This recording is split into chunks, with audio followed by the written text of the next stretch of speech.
Así que yo quiero invitarle que vaya conmigo en esta mañana al capítulo número 6 del Evangelio según San Marcos. Marcos capítulo número 6.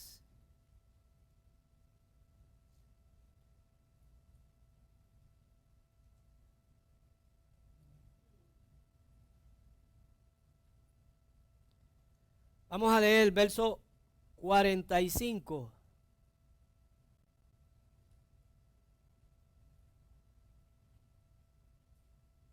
hasta el 50. Bueno, vamos a terminar hasta el 52, que es el bloque de textos. ¿Ya lo tenemos? Leemos la palabra del Señor en el nombre del Padre, del Hijo y del Espíritu Santo. Amén. Enseguida hizo a sus discípulos entrar en la barca e ir delante de él a Betsaida, en la otra ribera, entre tanto que él despedía a la multitud. Y después que les despidió, se fue al monte a orar. Al llegar la noche, la barca estaba en medio del mar y él solo en tierra. Viéndolos remar con gran esfuerzo, porque los vientos eran contrarios, cerca de la cuarta vigilia de la noche vino a ellos andando sobre el mar y quería adelantárseles. Viéndolo ellos andar sobre el mar, pensaron que era un fantasma y gritaron, porque todos lo veían y se asustaron. Pero enseguida habló con ellos y les dijo: tened ánimo, yo soy, no temáis. Subió a la barca con ellos y se calmó el viento. Ellos se asustaron mucho y se maravillaron, pues aún no habían entendido lo de los panes, por cuanto estaban endurecidos sus corazones. La palabra del Señor está bendecida. Gloria al nombre del Señor. Quiero hablarles bajo el tema: se está hundiendo mi barca. Se está hundiendo mi barca. Cuando nosotros vemos este tema, inmediatamente lo que pasa por nuestra mente es problema, desastre, tempestad, son pruebas, son dificultades. Cuando vemos este tema, como que no aspiramos a ver algo que tenga un final feliz. Porque cuando miramos este tema, inmediatamente pueden correr por nuestra mente pensamientos de naufragio, de diferentes épocas del año, donde hemos visto, o por lo menos la historia nos ha enseñado, de tripulaciones que se han ido al fondo del océano. Y muchas veces nosotros pensamos que de igual manera nos estamos hundiendo. Pero yo quiero establecer en la mañana de hoy que hay diferentes formas y maneras de hundirse. Diferentes formas y maneras de hundirse. Y en la mañana de hoy yo quisiera compartir con ustedes la experiencia que estos discípulos pudieron tener con el Señor Jesucristo. Porque no solamente pudieron tener experiencias maravillosas, sino que también tuvieron experiencias difíciles que los colocó en momentos en los cuales ellos tuvieron que acceder a la fe. Y la fe no es un paracaídas, lo voy a volver a repetir. La fe no es un paracaídas que se usa solamente cuando se necesita. Tampoco la fe es un 911 que cuando estamos en emergencia lo llamamos para activarlo. La fe es un estilo de vida. Y como la fe es un estilo de vida, usted y yo tenemos que aprender a vivir por la fe. porque solo el justo puede vivir por la fe. Lo voy a volver a repetir. Es algo que la palabra del Señor establece. Es el fundamento por el cual usted y yo podemos agradar al Señor. Porque es a través de la fe que nosotros agradamos al Señor. El que no conoce al Señor vive con pensamientos positivos. Lo voy a volver a repetir. El que no conoce al Señor vive con pensamientos positivos. Vive esperando que un golpe de suerte le llegue. Pero tener pensamientos positivos no es fe. La fe llama a las cosas que no son como si fueran. Porque una de las características de Dios es que Dios es fe. Dios no tiene fe. Dios es fe. Y Dios es el que llama las cosas que no son como si fuesen. Y es importante entonces en la mañana de hoy que nosotros entendamos que para nosotros poder agradar al Señor tenemos que vivir en fe. El justo por la fe vivirá. No es el hombre, es el justo. No es el religioso, es el justo. El justo vivirá por la fe. Y si retrocediere, o sea, si deja de vivir por fe, dice el Señor, no agradará mi alma. Por tanto, si algo nosotros podemos provocar para que Dios se sienta agradado tanto de ti como de mí, es que tú y yo aprendamos a vivir en fe y por fe. Y vivir por fe no significa que nosotros todos lo tenemos que experimentar en una temporada de victoria. Porque victoria no significa que las estemos ganando todas.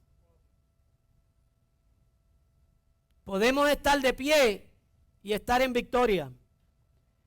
Pero podemos haber caído y seguir estando en victoria.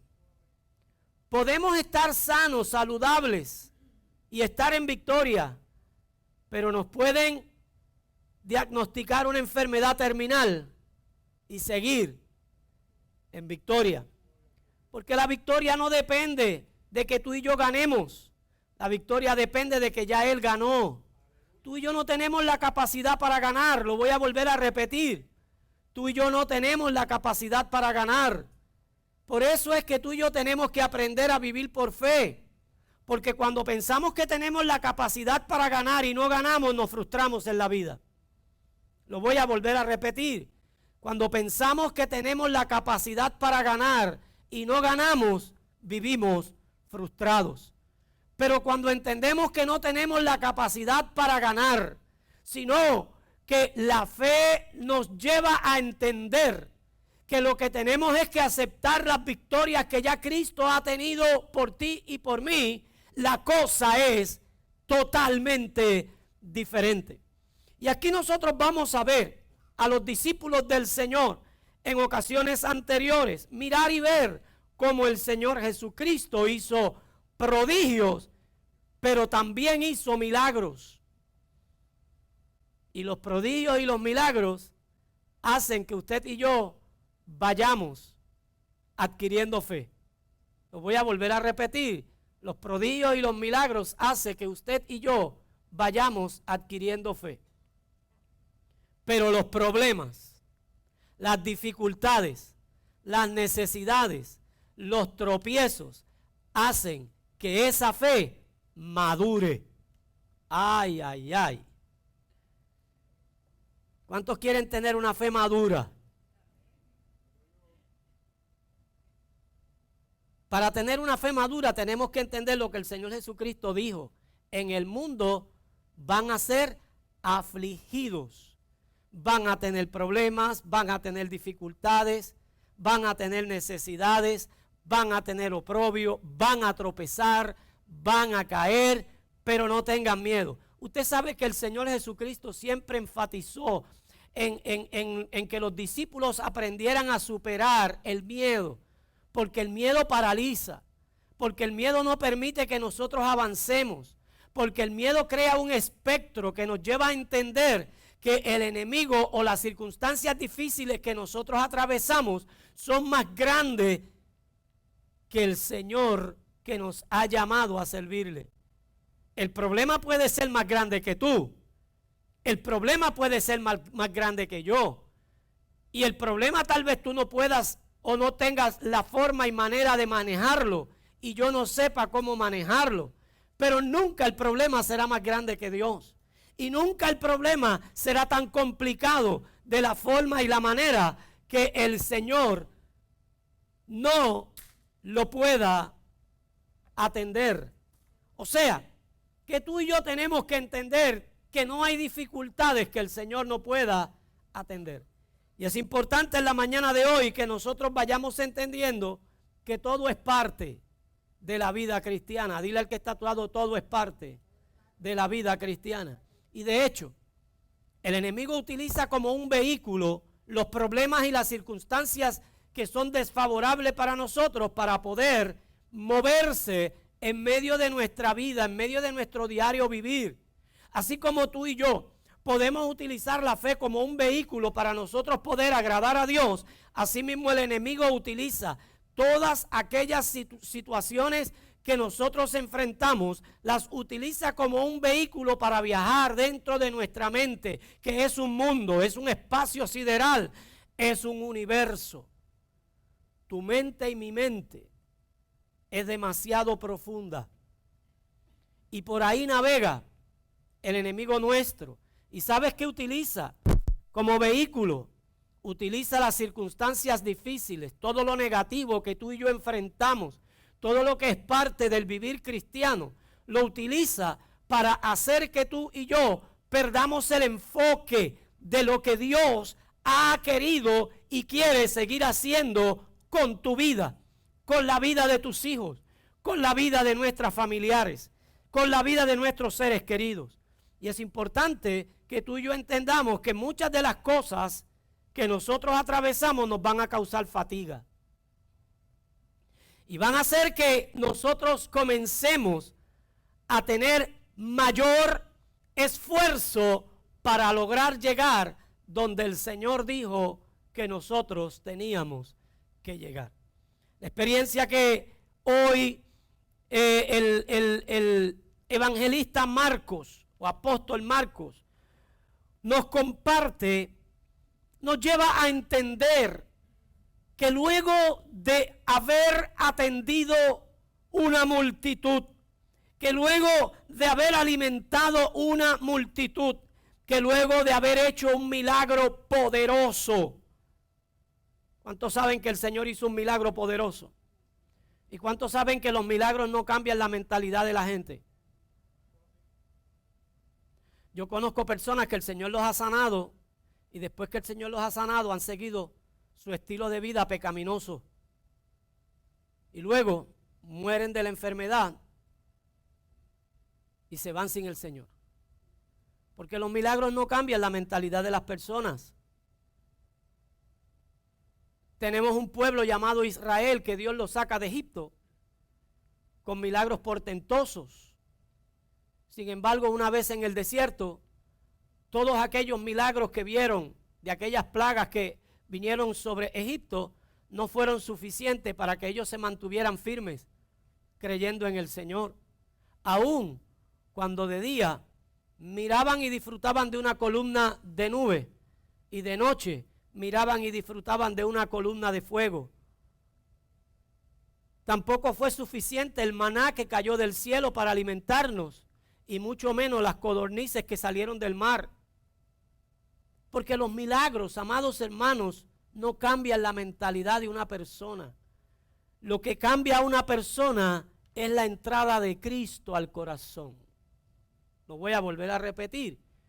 Lo que cambia a una persona es la entrada de Cristo al corazón.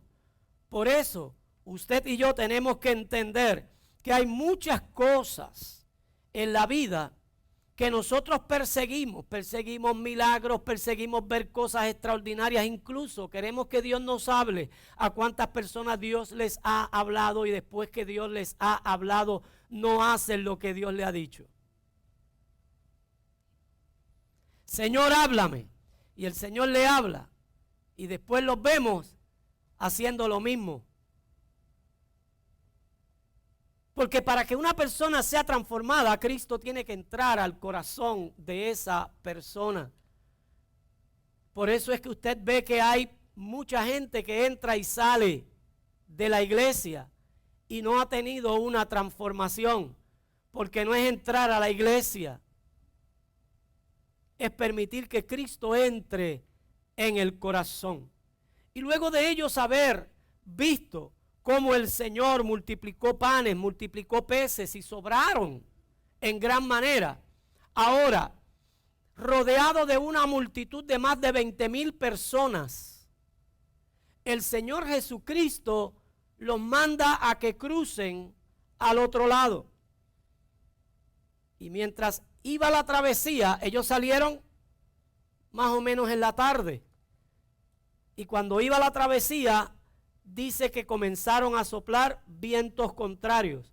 Una gran tempestad comenzó a desatarse. ¿A cuánto se le ha desatado tempestad?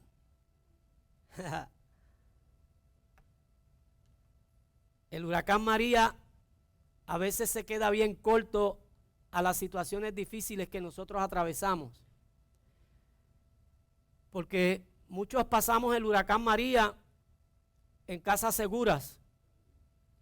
Y aunque las ventanas parecían que iban a ceder y nos preocupamos, no cedieron. Estamos vivos. Otros pues no corrieron la misma bendición. Pero usted y yo estamos vivos. Y de lo más que nos acordamos es de la falta de agua y de la falta de luz. Que tuvimos que volver a lavar a puño. Y tuvimos que volver a utilizar los rayos del sol para que secara la ropa.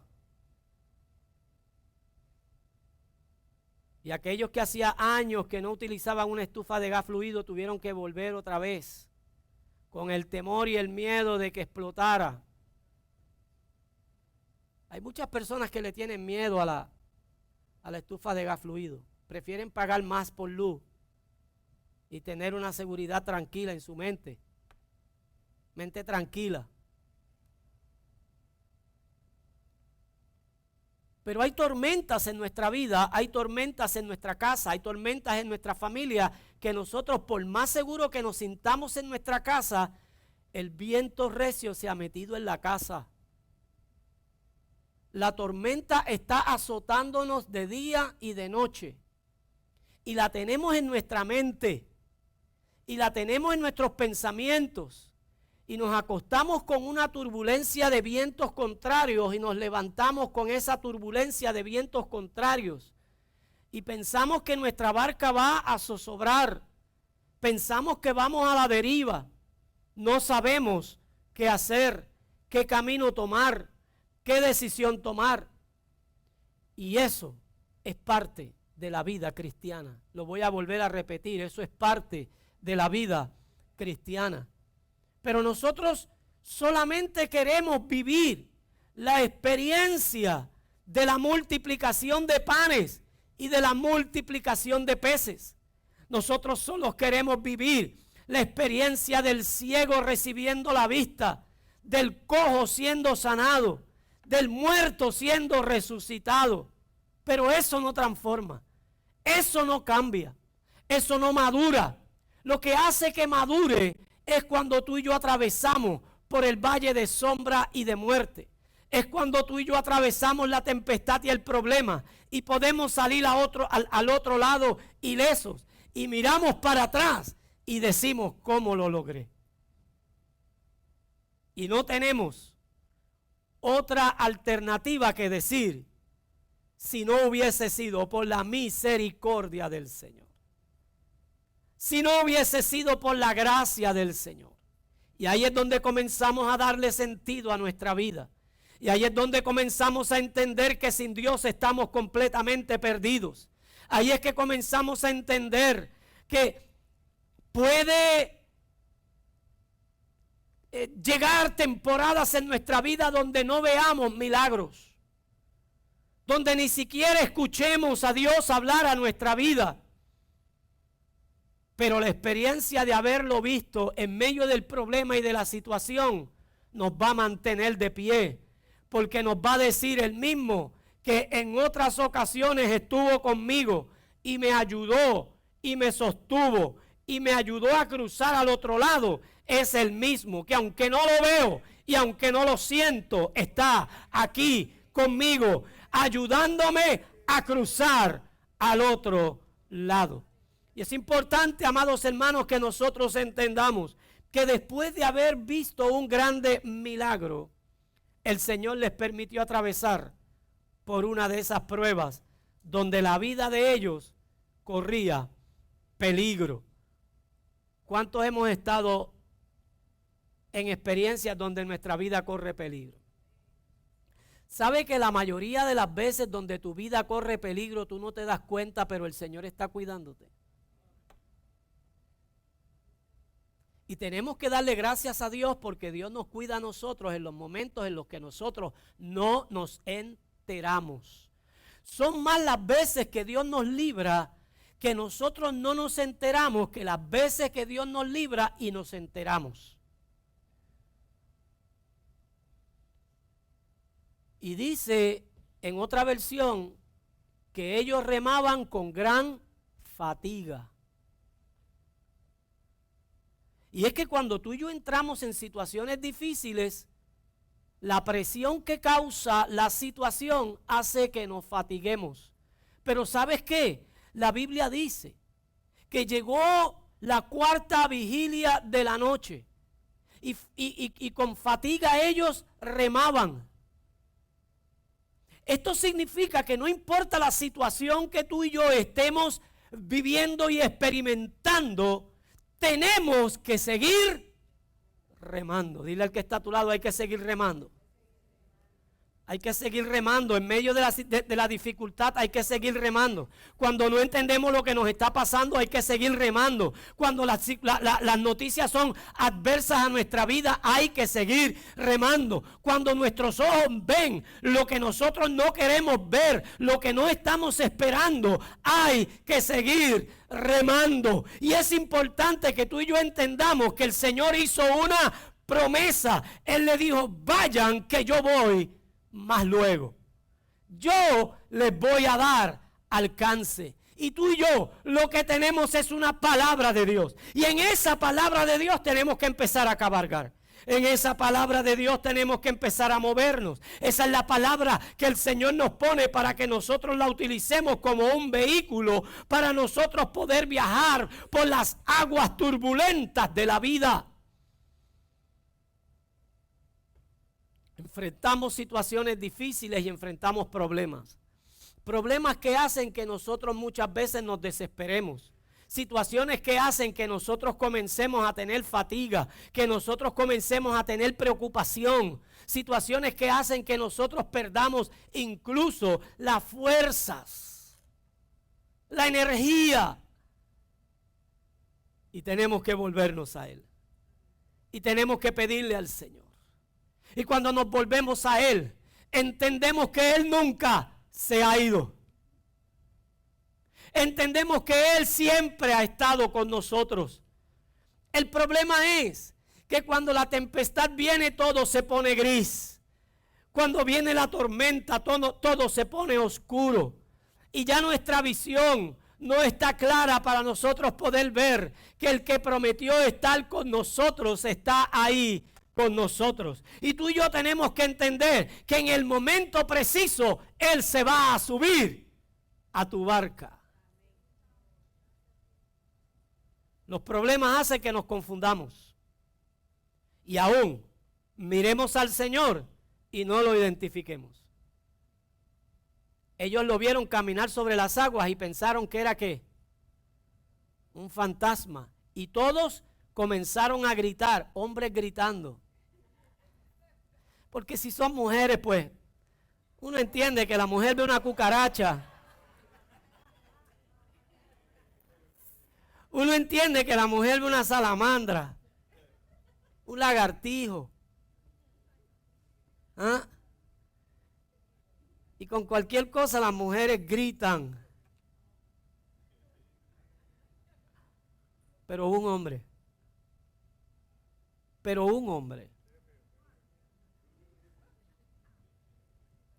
Imagínese si un hombre se ve feo gritando. Imagínese 12. ¿Ah? Imagínese 12.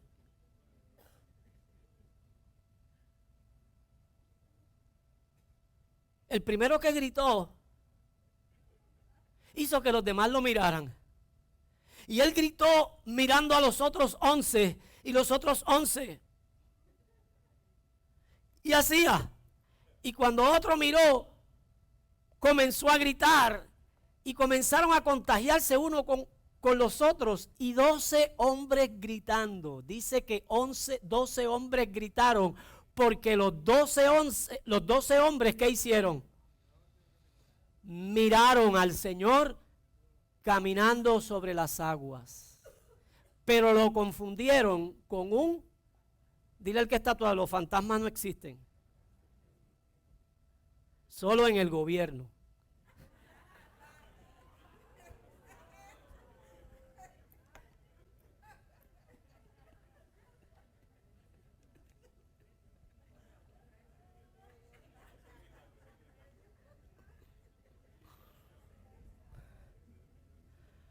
Ay, Señor.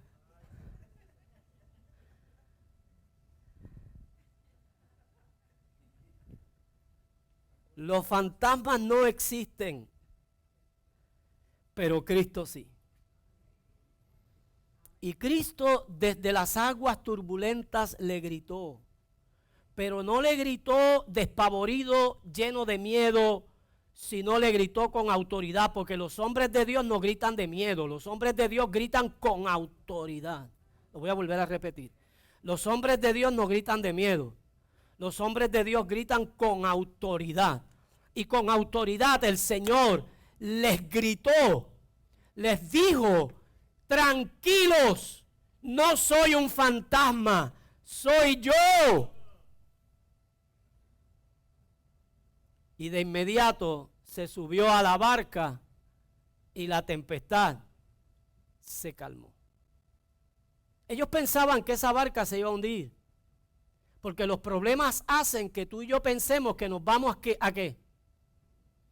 A hundir. Porque los problemas para nosotros como que pesan. ¿Ah?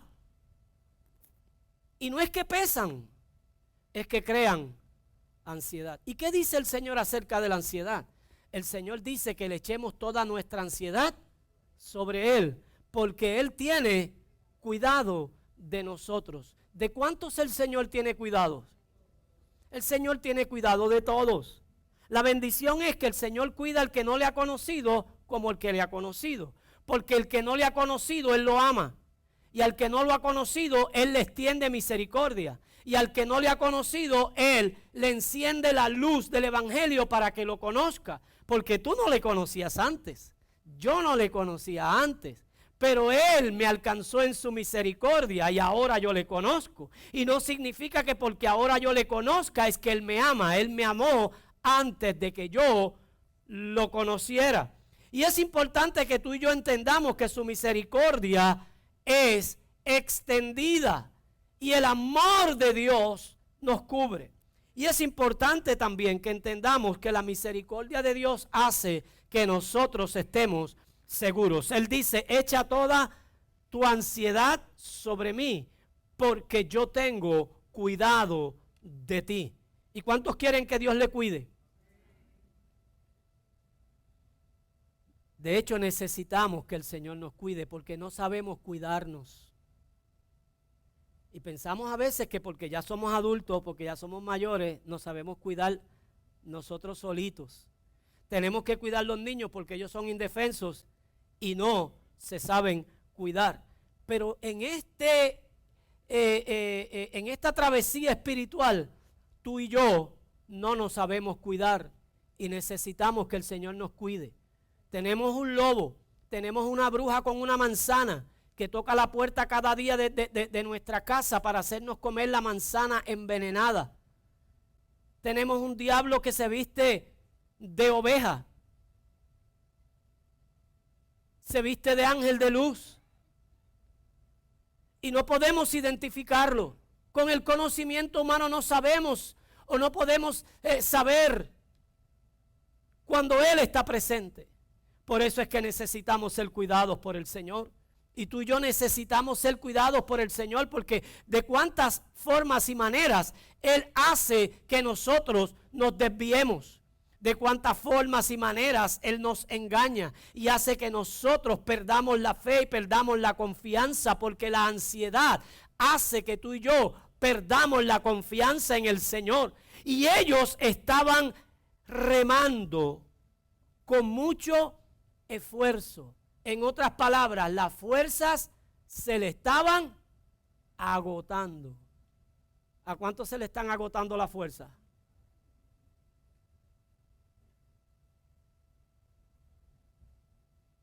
Y esto no es un asunto de que ya yo no tengo mucha fuerza porque ya estoy entrando a los 70.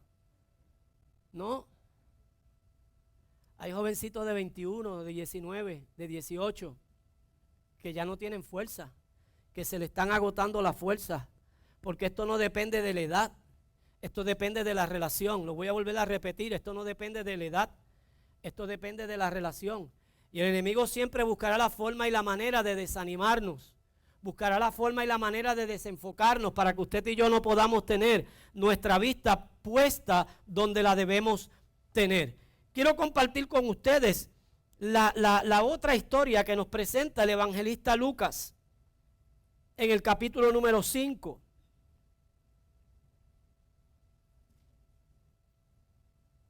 Lucas capítulo 5.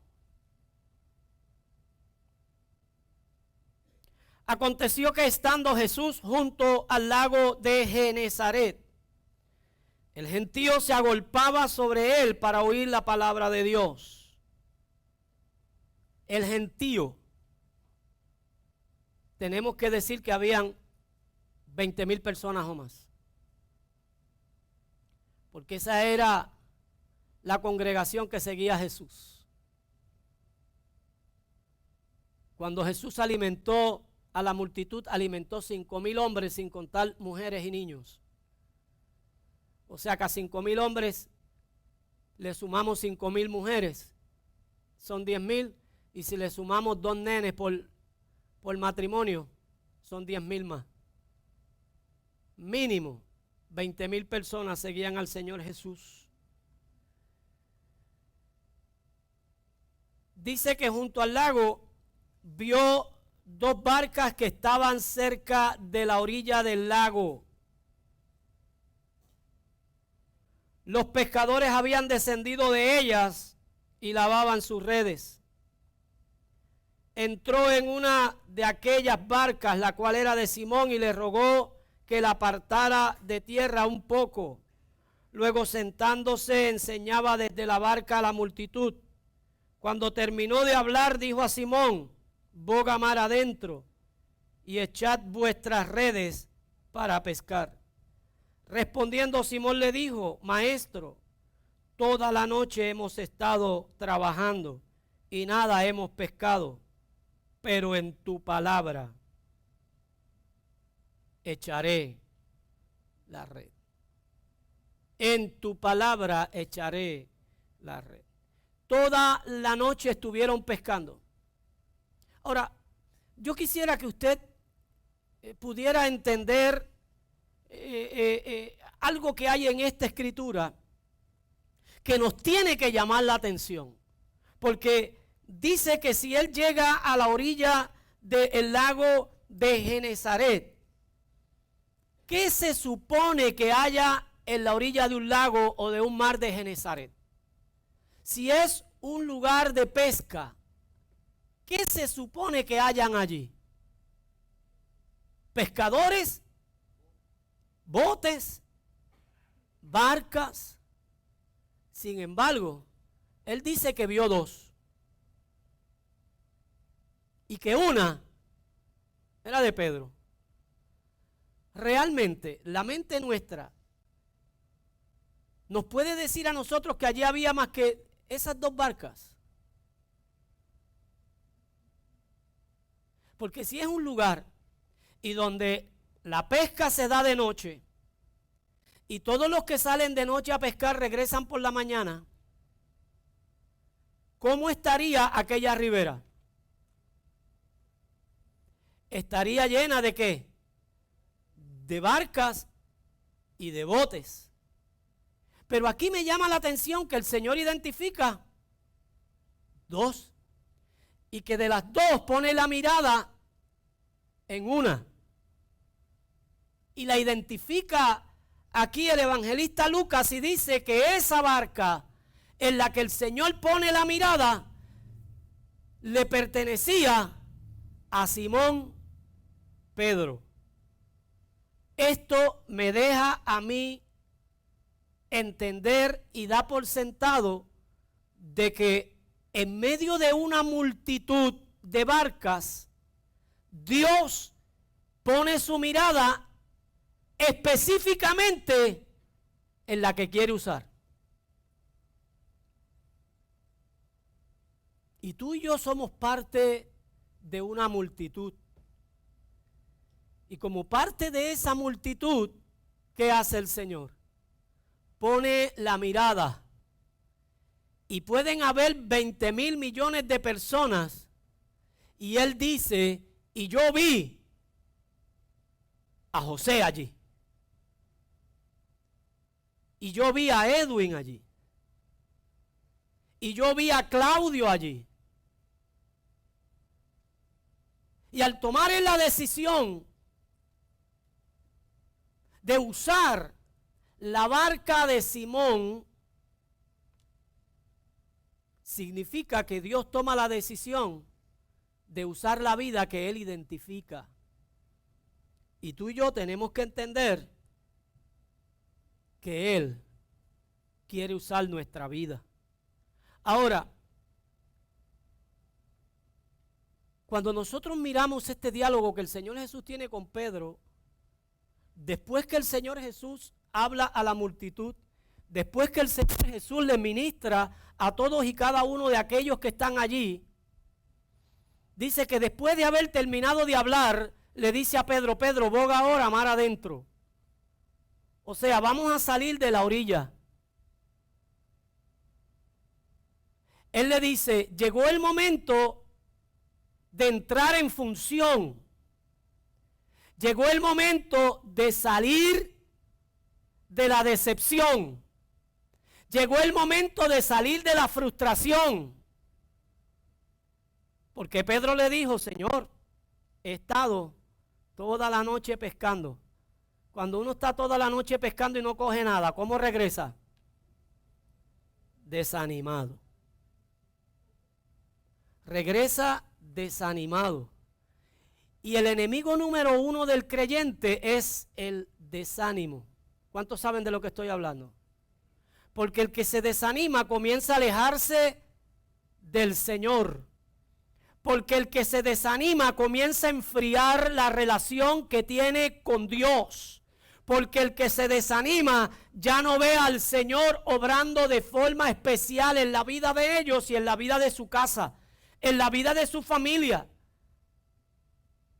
Y el desánimo toma control de la mente de la persona, de tal grado que dice que ya ellos habían decidido no pescar más en ese día. ¿Estaban qué? Lavando las redes. El Señor sabe que cuando tú te sales del ambiente, del hábitat, porque ¿para qué son las barcas? Las barcas son para que estén en la orilla. ¿Para qué se construyen? ¿Ah? Para bogar mar adentro. Usted no ve un transatlántico corriendo por la orilla. De hecho, cuando usted va a la bahía y usted quiere ver un crucero, usted tiene que entender que ese crucero tiene que estar en aguas como profundas, porque si no encalla. Y usted y yo no fuimos diseñados para estar en la orilla. Lo voy a volver a repetir. Usted y yo no fuimos diseñados para estar en la orilla. Ahora, usted quiere ver una persona desanimada. Usted quiere ver una persona sin fuerzas. Usted quiere ver una persona sin ánimo. Usted quiere ver una persona sin el deseo de que su vida cambie y sea transformada. Muéstreme una persona que ha perdido su relación con el Señor. Y vamos a tener una persona desanimada. Y vamos a tener una persona que ya no tiene expectativas de la vida. Pero Dios nos dice a nosotros que tenemos que irnos mar adentro. Dile al que está a tu lado, tenemos que irnos mar adentro. Tenemos que irnos mar adentro. Cuando tú y yo nos vamos mar adentro, las cosas van a cambiar, las expectativas de nuestra vida van a cambiar. Y vamos a ver que la barca se va a hundir, pero no son por problemas. Dile al que está a tu lado, la barca se te va a hundir, pero no por problemas.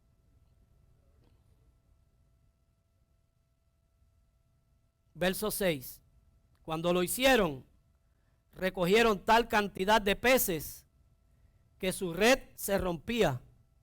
Entonces hicieron seña a los compañeros que estaban en la otra barca para que acudieran a ayudar. Ellos vinieron y llenaron ambas barcas de tal manera que ¿qué?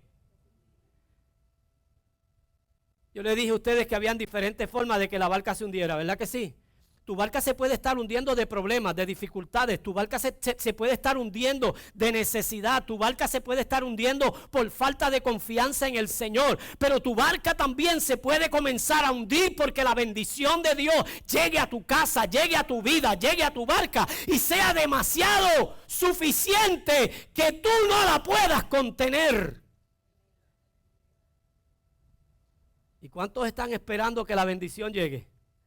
Si tú estás esperando que la bendición llegue, te tienes que salir de la orilla.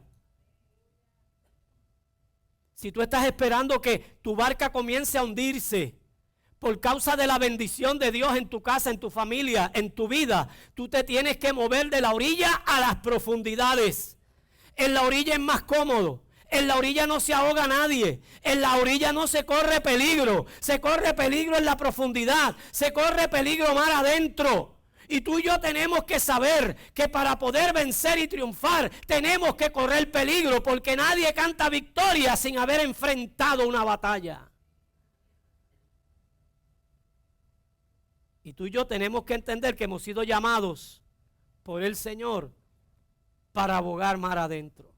Y el enemigo quiere que el desánimo nos lleve a la orilla. Y no solamente que nos lleve a la orilla, que nos bajemos de la barca.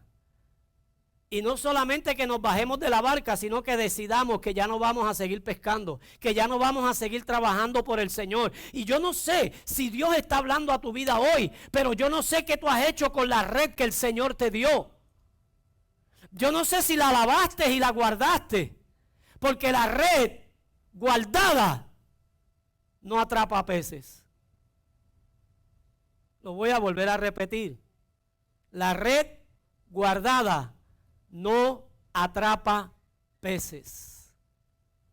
Y tú eres una barca y en ti hay red. Lo voy a volver a repetir. Tú eres una barca y en ti hay red. Tú tienes redes. Ahora, ¿qué estás haciendo con esas redes?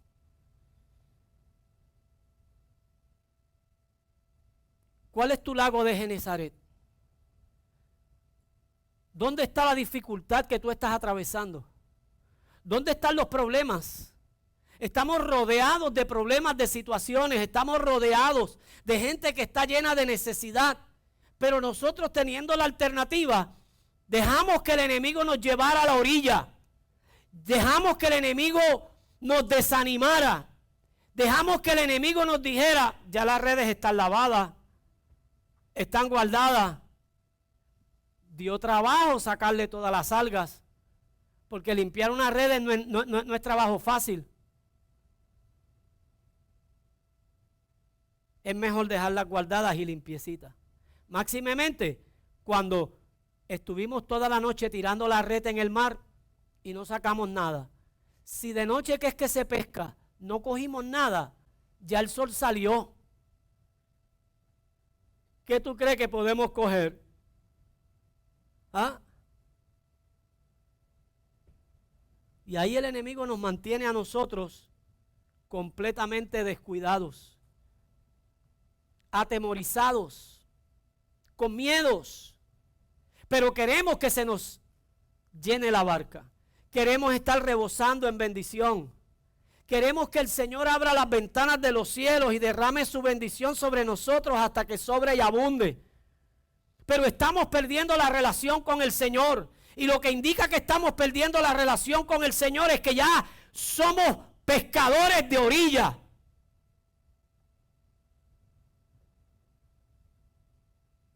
Lo que hace que nosotros nos identifiquemos con el Señor y con el plan y el propósito de Dios es que nosotros estamos dispuestos ¿a qué?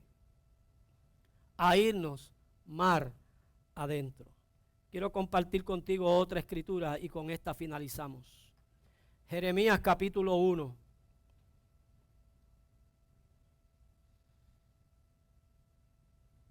Verso 4. Dice, vino pues palabra de Jehová a mí diciendo, antes que te formara en el vientre. ¿Quién es el que forma en el vientre? El que forma en el vientre es el Señor.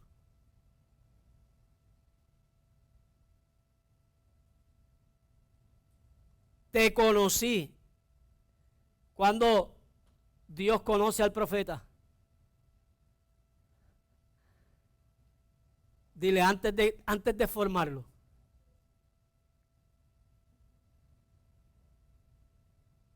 Y antes que nacieras te santifiqué, te di por profeta a las naciones. Yo dije, Señor Jehová, yo no sé hablar porque soy un muchacho. Oye, Dios conoce al profeta antes de que lo forme, lo santifica antes de que nazca, lo pone como profeta a las naciones y el muchacho tiene una excusa. ¿Cuántos Jeremías hay aquí? Yo creo que él habló por muchos.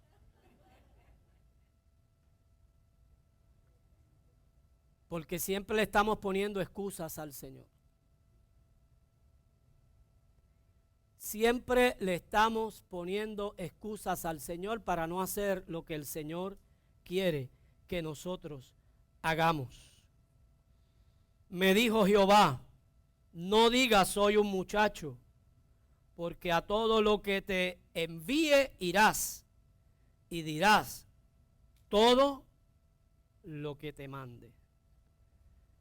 Esa es la encomienda que Dios nos da a nosotros. Pero me llama la atención el asunto de que de la misma forma de que junto al lago de Genezaret, el Señor mira un montón de barcas que hay, pero identifica dos y de las dos sabe que una es de Pedro. Y para el tiempo del profeta Jeremías, ¿cuántas mujeres estaban embarazadas? ¿Cuántos niños nacieron? Yo quiero que tú tomes hoy la importancia que la Escritura nos trae para que tú y yo también entendamos lo importante que somos para el Señor, porque tú y yo no somos un accidente. Muchas personas se han levantado y han crecido pensando que fueron hijos no deseados, que fueron hijos no planificados. Tal vez no fuiste deseado para tu mamá y para tu papá y tal vez no fuiste planificado en tu casa, pero Dios siempre planifica las cosas. Y dentro de la planificación de todo lo que Dios planifica estabas tú y estaba yo. Y es importante que tú entiendas que antes de que yo naciera, Dios vio a una bisabuela que se llamaba doña Raimunda, y vio a una abuela que se llamaba doña Filomena, y vio a una madre que se llamaba doña Doris. Y dijo, yo veo allá después de esa tercera generación, yo veo a uno que va a nacer y que antes de formarlo ya lo estoy conociendo. Y que antes de que nazca yo lo voy a santificar y lo voy a bendecir y lo voy a tomar para un ministerio específico. Por eso, antes de salvarlo a él, tengo que salvar las generaciones anteriores. Y yo no sé, pero antes de que Dios te mirara a ti, tuvo que mirar generaciones anteriores. Y para poder salvarte a ti, tuvo que salvar las generaciones anteriores. Y para poder tener un trato especial contigo, tuvo que tener un trato especial con esas personas que tal vez tú ni conociste. Porque tú no eres cualquier cosa. Porque tú y yo hemos sido formados en medio del problema, en medio de la dificultad, en medio de la turbulencia, en medio de las tempestades de la vida.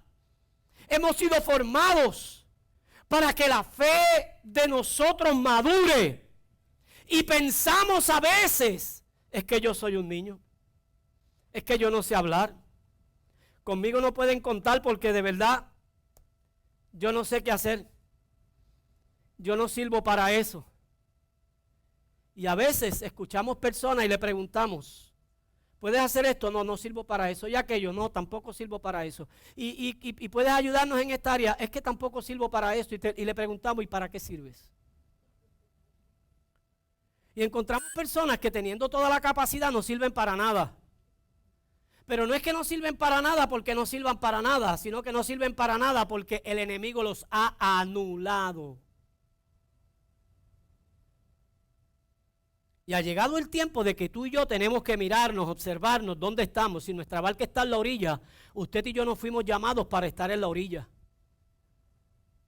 Usted y yo fuimos llamados para bogar mar adentro, para echar nuestras redes y sacar multitud de peces. Usted y yo fuimos llamados, como dice aquí el Señor a Jeremías, vas a ir donde yo te envíe y vas a decir lo que yo te mande a decir, aunque le duela. Porque si usted estudia la historia del profeta Jeremías, en todo su ministerio ni un alma se convirtió al Señor. En todo su ministerio, los reyes, sabiendo que él hablaba de parte de Dios, no creyeron su mensaje. Lo metían a la cárcel por hablar la palabra del Señor. A tal grado que él mismo dice, ¿sabes qué? Yo siempre hablo juicio. Lo que tú me dices que hable. Voy donde tú quieres que yo vaya. Jeremías ministró como 600 años antes de Cristo, cuando el reinado de Salomón se dividió en norte y sur. Digo lo que tú quieras que yo diga. ¿Y sabes qué hacen? Me castigan, me dan de bofetada, me azotan, me echan a la cárcel. ¿Sabes qué? No voy a hablar más en tu nombre.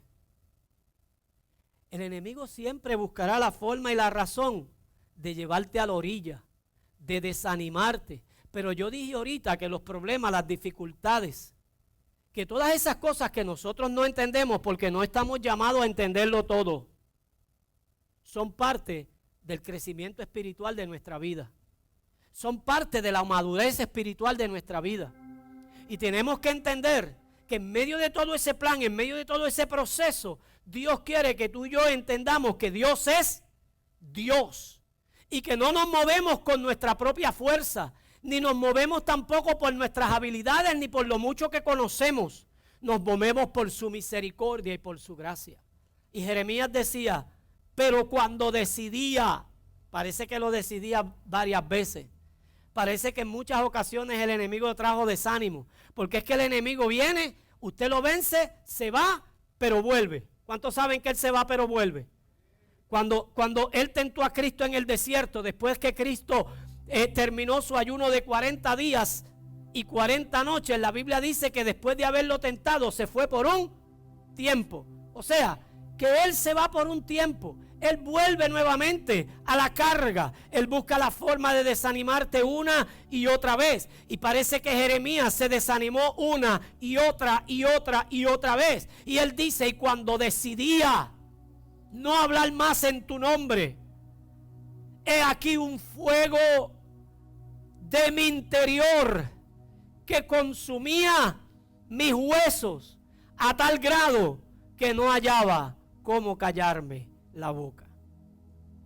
Porque es que tú y yo no fuimos llamados para ser mudos. Lo voy a volver a repetir. Tú y yo no fuimos llamados para ser mudos.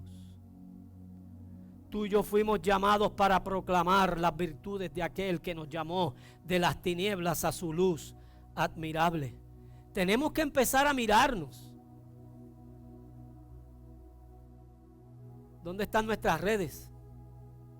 ¿Dónde está nuestra barca? ¿Estamos en la orilla? ¿Cuáles son los resultados que tenemos en la orilla? Los resultados que vamos a tener en la orilla son resultados de desánimo. Son la gente hablando de qué, de sus problemas, de sus malas experiencias. Tiré las redes para acá, no saqué nada, muchachos. Yo tiré redes, yo me tiré abajo con el arpón, quise pescar de mano, quise hacer mil cosas, me tiré con careta, me tiré con tanque.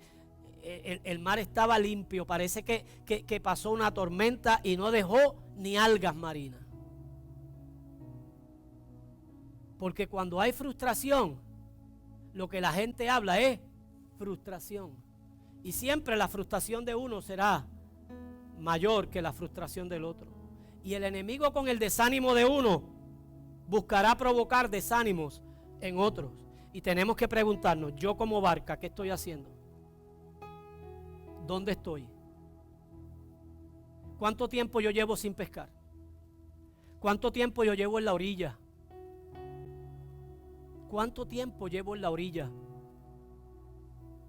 ¿Cuánto tiempo hace que estoy ofuscado en aquellas cosas que son efímeras y que son pasajeras? Que le estoy dedicando los mejores años de mi vida. Porque los mejores años de tu vida no son los de la juventud. Para los jóvenes, dedicarle esos años ahora son los mejores años de su vida. Pero ya yo no estoy joven. Por tanto, los mejores años de mi vida no fueron los de 20 a 25. Los mejores años de mi vida son los que ahora yo le puedo ofrecer al Señor. Lo voy a volver a repetir. Los mejores años de tu vida son los que ahora tú le puedes ofrecer al Señor. Y tenemos que preguntarnos qué yo estoy haciendo ahora con los mejores años de mi vida. ¿Dónde está mi barca en este preciso momento? Porque pensamos en retiro. Pensamos en una hamaca. Pensamos en no doblar mucho la espalda. En coger las cosas un poco más suaves. Físicamente lo puedes hacer. Porque tal vez la edad que tienes no te da para que tú estés haciendo el esfuerzo físico que tal vez hacías antes. Pero el espíritu no envejece. Porque cuando lo de afuera se va desgastando, lo de adentro se va renovando. Y los años que te quedan por vivir son los mejores años. ¿Qué vas a hacer con ellos? Los años que te quedan por experimentar son los mejores de tu vida. ¿Qué vas a hacer con ellos? No pienses como aquello, aquí esperando que el Señor me venga a buscar. No, no esperes que el Señor te venga a buscar. Mueve tu barca, sácala de la orilla. Todavía eres útil en las manos del Señor.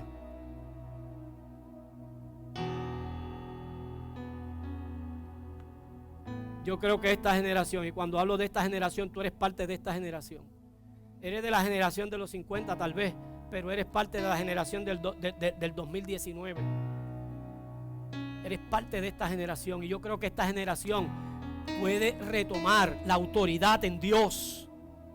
Yo creo que esta generación puede comenzar a cambiar comunidades, puede comenzar a cambiar pueblos, puede comenzar a cambiar la mentalidad de su familia. Pero ¿qué estamos haciendo? Tenemos nuestra barca a la orilla de nuestros hijos, esperando que Dios nos llame, esperando que Dios haga un milagro. ¿Y sabes qué? Dios no va a hacer un milagro. Dios te dijo, boga mar adentro. Dios te dijo, vete y cruza al otro lado. Ah, pero Señor, no me dijiste que iba a enfrentar una tempestad. Desde que salimos a las 5 de la tarde, ya son las 4 de la mañana. Cuarta vigilia, 4 de la mañana. 6, 7, 8, 9, 10, 11, 12, 1, 2, 3, 4, 11 horas, Señor. 11 horas metido en una tormenta, 11 horas metido en una tempestad. Usted sabe lo que produce un huracán azotando 11 horas ininterrumpidamente. Vaya a las Bahamas. Vaya a las Bahamas. Y los discípulos no le dijeron al Señor, nos dijiste que cruzáramos al otro lado, pero no nos hablaste de esta tormenta. Porque es que el Señor no te va a hablar de las tormentas ni las dificultades, porque ya Él te dijo que íbamos a tener aflicción. Pero que no tuviéramos miedo, que no tuviéramos temor. ¿Y sabes lo primero que hacemos? No queremos enfrentar al enemigo, vamos a dejarlo tranquilo, que no sea que se levante en contra nuestra. Al enemigo no se deja tranquilo. ¿Qué estamos haciendo con la barca? ¿Dónde estamos? ¿Dónde nos anclamos? Pastores, que estoy enfermo. Pastores, que ya no tengo las fuerzas que tenía antes. ¿Sabes cuántos dones y talentos están enterrados ahí entre ustedes?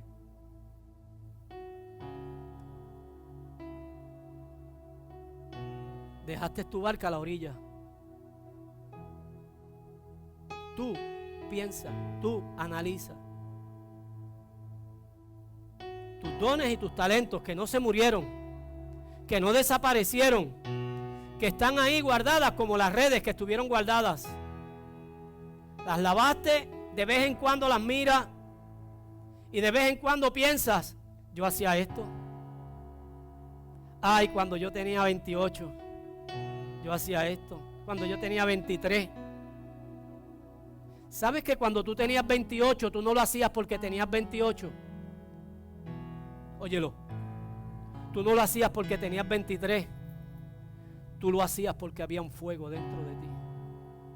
Tú lo hacías porque había una relación continua. Tú lo hacías porque había una unción del Espíritu de Dios sobre tu vida. Tú lo hacías porque tú tenías un sentido de pertenencia de lo que Dios había puesto en ti. Y tú lo hacías para agradarlo a Él.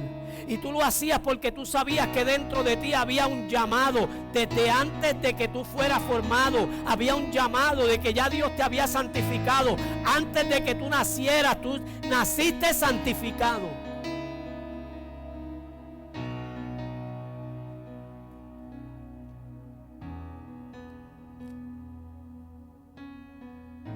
Otros hermanos me han testificado de otros hermanos y me decían, fulano cantaba en la iglesia donde yo estaba. Y aquí nunca lo he visto cantar. Eran adoradores. Fulano predicaba en la iglesia donde predicaba. Y aquí su barca está en la orilla. Fulano tenía unos personajes en la iglesia donde íbamos. Ellos se vestían de tal o cual cosa. Aquí nunca los he visto. Vestidos casual.